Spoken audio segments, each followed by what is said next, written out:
जय श्री कृष्ण मित्रों, इस वीडियो में आप सभी का स्वागत है। आज की कथा में आप सुनेंगे श्रीमद् भगवद गीता के 8वें अध्याय का महात्म्य। मित्रों, श्रीमद् भगवद गीता के महात्म्य का बहुत ही बड़ा महत्व है। इस महात्म्य में अनेकों संदेश छुपे हुए हैं, अनेकों रहस्य छुपे हुए हैं, जिनका अध्ययन करके हम अपने जीवन के सार को समझ सकते हैं। श्रीमद् भगवद गीता स्वयं श्री कृष्ण के मुख से निकले हुए वचन हैं, जो असत्य नहीं हो सकते। और मनुष्य के लिए गीता का महात्म्य, गीता के अर्थ को जानना बहुत ही आवश्यक है। गीता शास्त्रमिदं पुण्यम यह पठेत प्रायतः पुमान। यदि कोई भगवद गीता के उपदेशों का पालन करे तो वह जीवन के दुखों और चिंताओं से मुक्त हो सकता है। भय शोकादि वर्जति, वह इस जीवन में सारे भय से मुक्त हो जाएगा और उसका अगला जीवन आध्यात्मिक हो जाएगा। तो चलिए कथा को आरंभ करते हैं। श्री भगवान शिव कहते हैं, हे देवी, अब 8वें अध्याय का महात्म्य सुनो। उसके सुनने से तुम्हें बड़ी प्रसन्नता होगी। लक्ष्मी जी के पूछने पर भगवान विष्णु ने उन्हें इस प्रकार 8वें अध्याय का महात्म्य बतलाया था। तो हे देवी, दक्षिण में अमरदकपुर नामक एक प्रसिद्ध नगर है। वहाँ भाव शर्मा नामक एक ब्राह्मण रहता था। उसने वैश्या को पत्नी बनाकर रखा था। वह मांस खाता, मदिरा पीता, श्रेष्ठ पुरुषों का धन चुराता, पराई स्त्री से व्यभिचार करता और शिकार खेलने में दिलचस्पी रखता था। वह बड़े भयानक स्वभाव का था और मन में बड़े बड़े हौसले रखता था। एक दिन मदिरा पीने वालों का समाज जुटा था। उसमें भाव शर्मा ने भर पेट ताड़ी पी, खूब गले तक चढ़ाया। अतः जीर्ण से अत्यंत पीड़ित होकर वह पापात्मा कालवश मर गया और बहुत बड़ा ताड़ का वृक्ष बन गया। उसकी घनी और ठंडी छाया का आश्रय लेकर ब्रह्म राक्षस भाव को प्राप्त हुए कोई पति पत्नी वहाँ रहा करते थे। उनके पुनर्जन्म की घटना इस प्रकार है। एक कुशीबल नामक ब्राह्मण था, जो वेद वेदांग के तत्वों का ज्ञाता था, संपूर्ण शास्त्रों के अर्थ का विशेषज्ञ और सदाचारी था। उसकी स्त्री का नाम कुमति था। वह बड़े खोटे विचार की थी।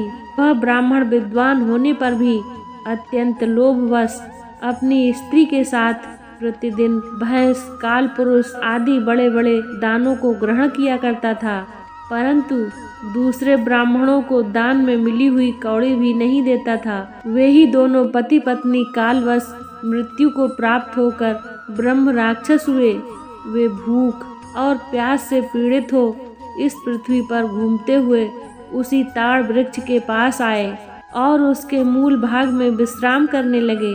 इसके बाद पत्नी ने पति से पूछा, हे नाथ, हम लोगों का यह महान दुख कैसे दूर होगा तथा इस ब्रह्म राक्षस योनि से किस प्रकार हम दोनों की मुक्ति होगी। तब उस ब्राह्मण ने कहा, ब्रह्म विद्या के उपदेश, अध्यात्म तत्व के विचार और कर्म विधि के ज्ञान के बिना किस प्रकार संकट से छुटकारा मिल सकता है। यह सुनकर पत्नी ने पूछा, किम तद ब्रह्म किम ध्यात्मम किम कर्म पुरुषोत्तम।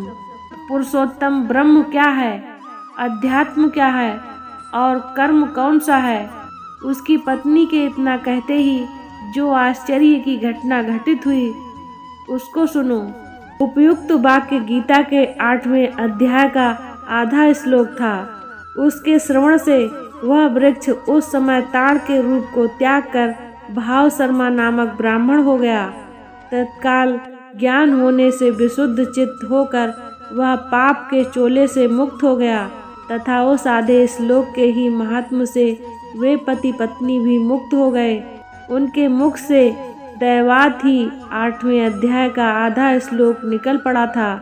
तदंतर आकाश से एक दिव्य विमान आया और वे दोनों पति पत्नी उस विमान पर आरूढ़ होकर स्वर्गलोक को चले गए। वहाँ का यह सारा वृतांत अत्यंत आश्चर्यजनक था। उसके बाद उस बुद्धिमान ब्राह्मण भाव शर्मा ने आदर पूर्वक उस आधे श्लोक को लिखा और देव जनार्दन की आराधना करने की इच्छा से वह मुक्तिदायिनी काशी में चला गया। वहाँ उस उदार बुद्धि वाले ब्राह्मण ने भारी तपस्या आरंभ की। उसी समय क्षीर सागर की कन्या भगवती लक्ष्मी ने हाथ जोड़कर देवताओं के भी देवता जगतपति जनार्दन से पूछा, हे नाथ, आप सहसा नींद त्याग कर खड़े क्यों हो गए? तब श्री भगवान बोले, हे देवी, काशीपुरी में भागीरथी के तट पर बुद्धिमान ब्राह्मण भाव शर्मा मेरे भक्ति रस से परिपूर्ण होकर अत्यंत कठोर तपस्या कर रहा है। वह अपनी इंद्रियों को वश में करके गीता के 8वें अध्याय के आधे श्लोक का जप कर रहा है। मैं उसकी तपस्या से बहुत प्रसन्न हूँ। बहुत देर से उसकी तपस्या के अनुरूप फल का विचार कर रहा था। प्रिय, इस समय वह फल देने को मैं उत्कंठित हूँ। तब पार्वती जी ने पूछा, हे भगवान, श्री हरि सदा प्रसन्न होने पर भी जिसके लिए चिंतित हो उठते थे, उस भगवत भक्त भाव शर्मा ने कौन सा फल प्राप्त किया? तब श्री महादेव जी बोले, हे देवी, द्विज श्रेष्ठ भाव शर्मा प्रसन्न हुए भगवान विष्णु के प्रसाद को पाकर अत्यधिक सुख मोक्ष को प्राप्त हुआ तथा उसके अन्य वंशज भी जो नरक यातना में पड़े थे, उसी के शुद्ध कर्म से भगवत धाम को प्राप्त हुए। तो हे पार्वती, यह 8वें अध्याय का महात्म्य थोड़े में ही तुम्हें बताया है। इस पर सदा विचार करते रहना चाहिए। मित्रों, श्रीमद् भगवत गीता के 8वें अध्याय को पूरा सुनने के लिए धन्यवाद। इसी तरह की ज्ञानवर्धक कथा कहानियों को सुनने के लिए चैनल को सब्सक्राइब करें, वीडियो को लाइक करें। धन्यवाद। जय श्री कृष्ण।